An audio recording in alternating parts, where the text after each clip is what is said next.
It is Broncos training camp day 10. Here on Orange and Blue today, Cecil Lammy, Andrew Mason with a discussion about these young receivers making plays on a daily basis. Troy Franklin, what a difference a year makes, huh? And then Pat Bryant, the clutch gene. Great hands, great routes, great pick. Holy cow, good problem to have, Mace. A good problem to have, and we always say stacking days. We always say looking for patterns. The pattern is that these guys are playing well day after day. And about a week ago, I said, hey, I want to see it from Troy Franklin against the better cornerbacks on this team. And now we're seeing it. We're seeing it against the top tiers. We're seeing it against a first-team defense. We're seeing ones versus ones and move the ball. And Troy Franklin making a big catch out there in the move the ball period. Saturday, ones versus ones, drops it down the seam in the end zone, potential touchdown. Today, in move the ball outside, running an out pattern toward the sideline, big catch to set up a field goal drive. The scenario was tie score, I believe 1:48 on the clock when they started the drive, and he made the grab. Just perfect. Yeah. But those two, we're just seeing them day after day make plays. So, yesterday, denversports.com spotlighted Pat Bryant. Today, my piece at denversports.com, when you read it tonight, it's going to spotlight Troy Franklin.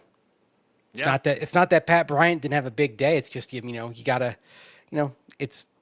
you can't spotlight the same guy every day, basically. It's Troy Franklin's turn almost. But they both had terrific days today. Yeah, terrific days today as the team getting that warm-up before the joint practice on Thursday. You'll be out there in Santa Clara. We're going to preview that tomorrow. You're going to be reporting from it on Thursday. We got plenty for you on Friday. And, of course, our Saturday, Orange and Blue Today post-game live after the preseason game. Stay tuned for that. Your Pat Bryant interview doing quite well on YouTube. So thanks, everyone. Make sure to like, comment, share, subscribe. How would you describe today, Mace? Because, no pads, but another day with good pacing. No, there were pads. Yesterday was no pads. Yesterday, no pads. Pads Yes. back on today, but some vet rest days out there, including Dre Greenlaw, J.K. Dobbins, etc. Well, I'm not sure about Greenlaw being a rest day because they're still working him back. Malcolm Roach got what appeared to be a rest day. J.K. Dobbins got a rest day. That was interesting because with those two out, you had the most vocal members of the offense and defense getting rest days. So not just the fact that it was on the far field from where we were, but when you took those two out, it was considerably quieter. It was. That was interesting. And I mentioned that in my stand-up that you can see on the social media channels now. I thought it kind of changed the vibe a little bit that you didn't have Dobbins and Roach out there for those reps. It was a little quiet. They were missed. Now, you imagine they're going to be out there Thursday in Santa Clara and against another team. They'll bring it not only in terms of their play, but in terms of their voice. Their voices will be heard. Yes. And their games will be felt in those joint practices. What about Greenlaw? If they're working him back today, we know he would love to. It's a joint practice, though. So at the end of the day, if Greenlaw doesn't make it out there on Thursday, I'm perfectly fine with that. It's ultimately a practice. That's the thing. He may be itching to play, but the most important thing is long-term health and being cautious. I would not risk it. I mean, again, he dealt with a quad strain in the offseason, and then, of course, he pulls up last week in the one-on-one drill. That, to me, would be the big flashing sign that says caution. So I would absolutely be on pins and needles here and would be taking extreme caution with Dre Greenlaw in terms of bringing him back. I mean, if it were up to me, I'm not sure I'd give him a preseason snap at all. I don't need to see it. Yeah. Not with Greenlaw. The intensity's there. We know he's going to be sharp mentally. He's smart. He's picked up the system. I think maybe if you have him getting ready and being out there for the joint practice next week against Arizona, that might be enough. I do worry that having him out there full go on Thursday, even though you know he probably wants to because it's his old team on the other side, I fret that might be just a little bit too soon just rushing him back. I mean, obviously we don't have all the medicals in front of us, but just the fact that he did have the offseason quad strain, I'd be cautious. That's just me. Yeah, I would be cautious there as well, and I would be waiting anxiously over these next couple of games because we don't know in the final preseason game how much we're really going to see. Yeah. But back to these young wide receivers, a conversation that everyone seems to be having is like, who's the number 2? I think the number 2 changes as the year goes on, and the number 2 wide receiver is really the number 4 target. Really? Now, it's good to have these options, and we're talking about Franklin and Bryant, but we also can talk about Vele and Mims. Like, it's a jam-packed room. But for me, Mase, the number 2 opposite of Courtland Sutton is probably 4 in the pecking order. Yeah. And I believe it'll change. I believe it could be Franklin early. It could be Bryant later. Who knows? Mims mixing in as the number 2 right now. Maybe later it's Vele getting healthy. Like, we don't know, and I'm glad they have all 4. I would say this in the just receivers, so wide receivers, the players with the position WR next to them on the roster. In terms of touches, so this is going to include runs. In terms of touches, I believe the player who ranks second is going to be Marvin Mims Jr. But of course, there are going to be some runs involved with that because of how we saw him used last year. So because of that, I'm going to say wide receiver 2 effectively becomes Marvin Mims Jr.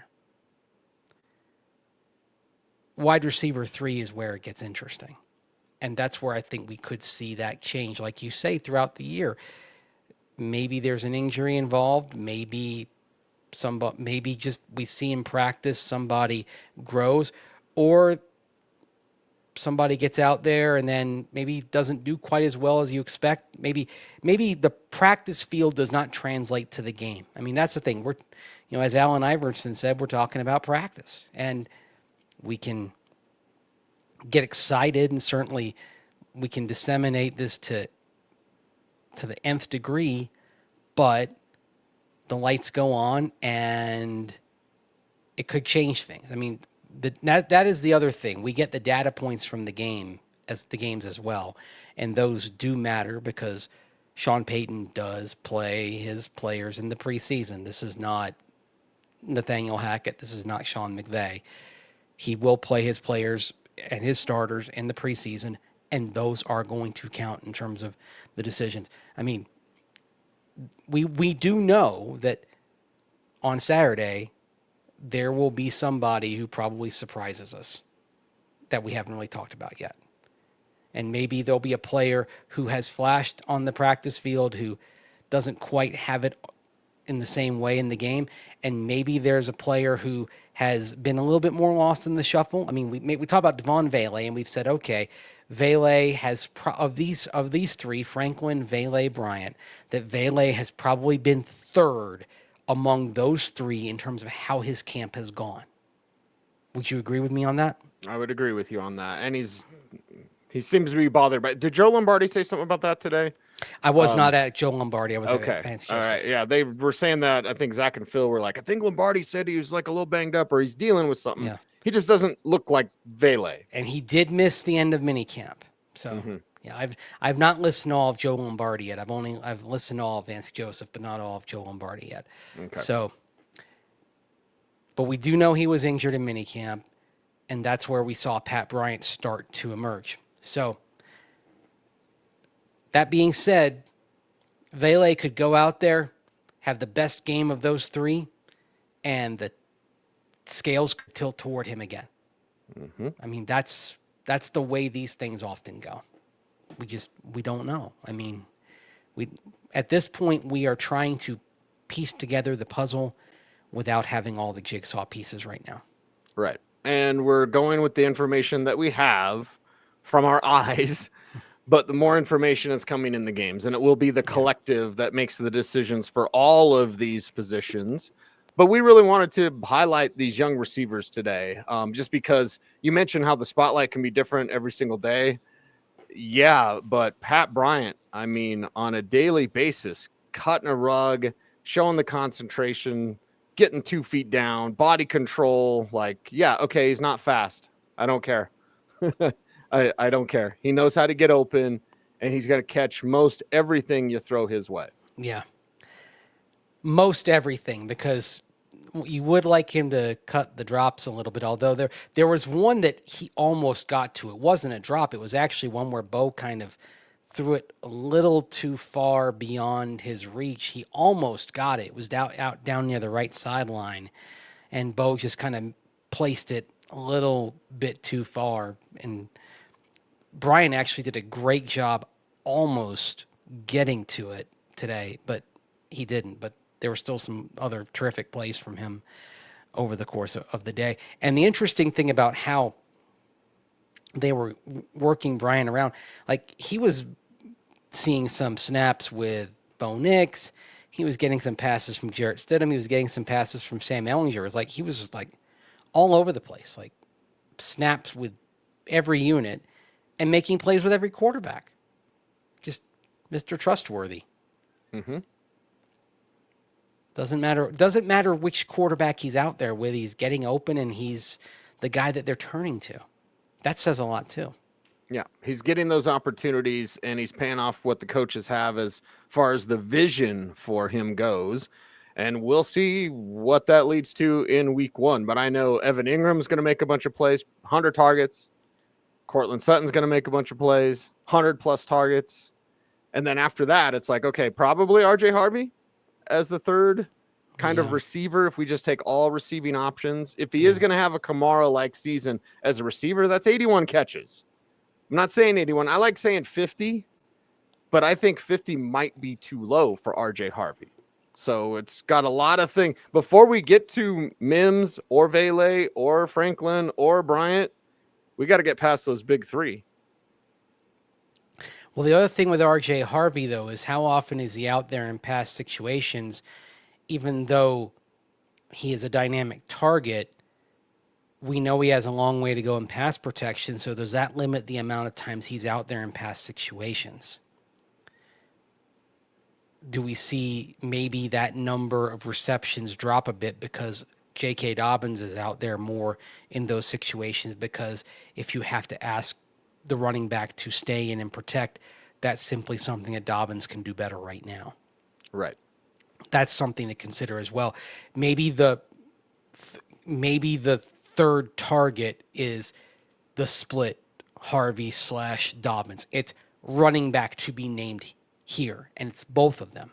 Maybe that's how we have to view it. Yeah, Dobbins catches it cleanly out of the backfield too. Yes. He just doesn't have the same kind of home run threat potentially when he gets the ball that R.J. Harvey does. I mean, R.J., if you get him on a wheel route and he gets the ball in stride, he can take it to the house. That's not necessarily something that J.K. Dobbins is going to be able to do as often. R.J. just, you can kind of hold your breath a little bit and watch him go. That's one of the things that excited the Broncos when they watched the film, that he didn't get the ball that often in the passing game at UCF, but when he did, dynamic things had the potential to happen. Just there were those glimpses, just enough of those glimpses to tell the Broncos that they could do something with him once they got him developed as a player who could be out there in passing situations and who could be trusted to stay in for pass pro when you needed him to and not be a tell when he was out there. Right. All right, Mase, somewhat of an abbreviated show today for our viewing audience. 1, we thank you. 2, again, it's the duck going across the water. It's nice and smooth, but underneath, we're doing this. And Mase is about ready to go to Santa Clara. So we've got a bunch of stuff planned for you. Boots on the ground with Andrew Mason out there in California. So we appreciate that on these cramped days. We can do a little abbreviated show, and our audience is okay with that, knowing we got an avalanche of material coming at them. We're going to have a show tomorrow. We're going to really dive into the joint practices and preview that, and or joint practice, I should say. There's only one, and preview that and what to expect from that day out in Santa Clara with the San Francisco 49ers. I always have to remember to say Santa Clara, not San Francisco, because we're actually a long way from San Francisco. I don't think I'm going to see San Francisco on this trip. I don't think I'm going to come anywhere close to San Francisco on this trip. Yeah, it was like 40 minutes away, something like that. Yeah. With no traffic. Yeah. I mean, basically, they should be called the San Jose 49ers. Or this, because Santa Clara is just right by San Jose. Like they just ought to be the San Jose 49ers. Effectively, that's what they are, as far as I'm concerned. Be like having the Broncos in Fort Collins. Pretty much. Pretty much. It's basically another city with another vibe. It's another metro area. I mean, you got the Sharks down there, you got the 49ers down there, and then up in San Francisco, you got the Giants and the Warriors. It's like it's a different place. And then Oakland, of course, right now doesn't have any major professional sports anymore. They have a soccer team in the USL, and that's it. Well, we've got a vibe, Andrew Mason, so we'll keep it up for our audience out there. But how do folks help us out on YouTube? Like, comment, share, subscribe, hit that notification bell, so that you never miss a vid. That's right. He's Andrew Mason. You follow him on all the socials at Mase Denver. I'm at Cecil Lammy saying OBT's a BFD. Thanks for watching. Peace. Stay frosty.